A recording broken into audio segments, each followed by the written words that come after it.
Hi friends, തുടർച്ചയായി വിദേശ MBBS പഠനവുമായി ബന്ധപ്പെട്ട വീഡിയോസ് ചാനലിൽ അപ്ലോഡ് ചെയ്തിട്ടുണ്ടായിരുന്നപ്പോൾ ഒത്തിരി സ്റ്റുഡൻസും പാരൻസും ഞങ്ങളെ കോൺടാക്ട് ചെയ്ത് ചോദിച്ച ഒരു കോമൺ ക്വസ്റ്റ്യൻ ഉണ്ടായിരുന്നു. അതെ, ഏതൊക്കെ വിദേശ രാജ്യങ്ങളിൽ പോയി NMC റൂൾസ് ആൻഡ് റെഗുലേഷൻസ് അനുസരിച്ച് MBBS പഠിക്കാൻ സാധിക്കും എന്ന്. അപ്പോൾ ഇന്നത്തെ ടോപ്പിക്കും അത് തന്നെയാകാം. ഇന്ത്യയിൽ നിന്നും ഏറ്റവും അധികം വിദ്യാർത്ഥികൾ വിദേശ MBBS പഠനത്തിനായി തിരഞ്ഞെടുത്തിട്ടുണ്ടായിരുന്ന ഒരു രാജ്യമായിരുന്നു ഉക്രൈൻ. എന്നാൽ ഉക്രൈൻ റഷ്യ വാറിന് ശേഷം നിലവിലെ സാഹചര്യം അനുസരിച്ച് ഉക്രൈനിൽ പോയി MBBS പഠിക്കാൻ സാധിക്കുകയില്ല. അടുത്തതായി സ്റ്റുഡൻസ് ഏറ്റവും കൂടുതൽ തിരഞ്ഞെടുക്കുന്ന രാജ്യങ്ങളെന്ന് പറയുന്നത് ജോർജിയ, കസാക്കിസ്ഥാൻ, ഉസ്ബെക്കിസ്ഥാൻ, റഷ്യ തുടങ്ങിയവയാണ്. ഈ രാജ്യങ്ങളെക്കുറിച്ചും NMCയിൽ പറയുന്ന രജിസ്ട്രേഷനോ ലൈസൻസോ നേടണം എന്നുണ്ടെങ്കിലുള്ള പ്രൊസീജിയേഴ്സിനെ കുറിച്ചും വിശദമായി നമുക്ക് നോക്കാം.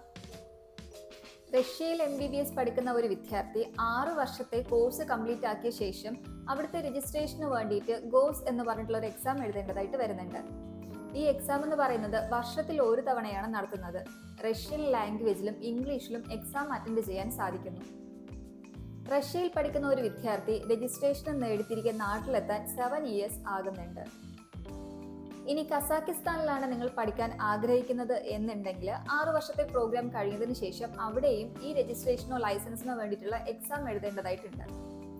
കസാക്കിസ്ഥാനിലെ എക്സാം എന്ന് പറയുന്നത് 2 തവണയാണ് വരുന്നത്. കസാക്ക് ലാംഗ്വേജിലും ഇംഗ്ലീഷിലും റഷ്യൻ ലാംഗ്വേജിലും എക്സാം എഴുതാൻ സാധിക്കുന്നു. ഇനി ജോർജിയയിൽ MBBS പഠിക്കാനാണ് നിങ്ങൾ ആഗ്രഹിക്കുന്നത് എന്നുണ്ടെങ്കിൽ 6 വർഷമാണ് കോഴ്സിന്റെ ഡ്യൂറേഷൻ വരുന്നത്, ഇൻക്ലൂഡിംഗ് ഇന്റേൺഷിപ്പ് സഹിതം. കോഴ്സ് കംപ്ലീറ്റ് ചെയ്ത ശേഷം NPDQE എന്ന വർഷത്തിൽ ഒരു തവണ വരുന്ന ലൈസൻസ് എക്സാം എഴുതി പാസ്സാകണം. ശേഷം PGയും ചെയ്യണം.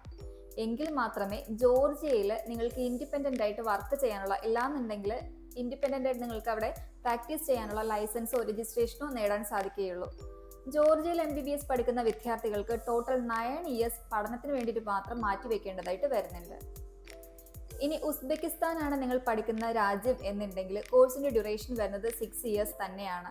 1 year ഇന്റേൺഷിപ്പ് സഹിതമാണ് 6 years വരുന്നത്. ജോർജിയ, കസാക്കിസ്ഥാൻ, റഷ്യ തുടങ്ങിയ രാജ്യങ്ങളെ പോലെ ലൈസൻസിന് വേണ്ടിയിട്ട് സെപ്പറേറ്റ് എക്സാം എഴുതേണ്ട കാര്യം വരുന്നില്ല. കൃത്യം 6 വർഷം ആകുമ്പോൾ തന്നെ കോഴ്സ് കംപ്ലീറ്റ് ചെയ്ത് വിത്ത് ലൈസൻസോടുകൂടി തിരികെ നാട്ടിലെത്താൻ സാധിക്കുന്നു എന്നുള്ളതാണ് ഉസ്ബെക്കിസ്ഥാനിൽ MBBS പഠിച്ചാലുള്ള ഏറ്റവും വലിയ പ്രത്യേകത.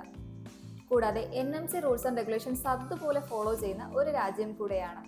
ലൈസൻസോ രജിസ്ട്രേഷനോ ലഭിക്കണം എന്നുണ്ടെങ്കിൽ സെപ്പറേറ്റ് എക്സാം എഴുതി പാസ്സാകണം എന്ന് പറയുന്ന രാജ്യങ്ങളാണോ നിങ്ങൾ MBBS പഠനത്തിനായി തിരഞ്ഞെടുക്കുന്നത് എങ്കിൽ തീർച്ചയായും അവിടെ NMCയുടെ മറ്റൊരു പ്രധാന നിയമം കൂടെ നിങ്ങൾ ഓർക്കേണ്ടതായിട്ടുണ്ട്. അതായത് ഒരു വിദ്യാർത്ഥി എന്നാണോ MBBSന് ജോയിൻ ചെയ്യുന്നത് അന്ന് മുതൽ 10 വർഷത്തിനുള്ളിൽ തന്നെ നെക്സ്റ്റ് എക്സാം എഴുതി പാസ്സാകണം. എങ്കിൽ മാത്രമേ ഇന്ത്യയിൽ മെഡിസിൻ പ്രാക്ടീസ് ചെയ്യാൻ നിങ്ങൾക്ക് സാധിക്കുകയുള്ളൂ. അപ്പോൾ ലൈസൻസിന് വേണ്ടിയിട്ടുള്ള എക്സാം ഒരു തവണ അറ്റൻഡ് ചെയ്ത് അതിൽ പാസ്സാകാൻ സാധിച്ചില്ല എന്നുണ്ടെങ്കിൽ വീണ്ടും ലൈസൻസിനോ രജിസ്ട്രേഷനോ വേണ്ടിയിട്ടുള്ള എക്സാമിന് നിങ്ങൾ വെയിറ്റ് ചെയ്യേണ്ടതായി വരുന്നുണ്ട്. സോ ആ വരുന്ന എക്സാം എഴുതി നിങ്ങൾ പാസ്സാകണം. എങ്കിൽ മാത്രമേ ലൈസൻസോ രജിസ്ട്രേഷനോ ലഭിക്കുകയുള്ളൂ. ചില രാജ്യങ്ങളിൽ വർഷത്തിൽ ഒരിക്കലാണ് ഈ എക്സാം നടത്തുന്നത്. എന്നാൽ കസാക്കിസ്ഥാനിൽ വർഷത്തിൽ 2 തവണ ഈ എക്സാം നടത്തുന്നുണ്ട്.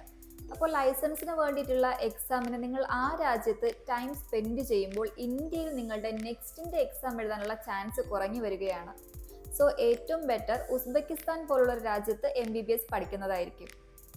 വിദേശ MBBS പഠനത്തെക്കുറിച്ചുള്ള നിങ്ങളുടെ സംശയങ്ങൾക്കും ഏതെങ്കിലും രാജ്യങ്ങളെക്കുറിച്ച് പ്രത്യേകമായി അറിയേണ്ടതായിട്ടുണ്ടെങ്കിലും തീർച്ചയായും നിങ്ങൾക്ക് ഞങ്ങളെ കോൺടാക്ട് ചെയ്യാവുന്നതാണ്. വീണ്ടും മറ്റൊരു ഇൻഫർമേറ്റീവ് വീഡിയോയിലൂടെ കാണുന്നത് വരെ ബൈ.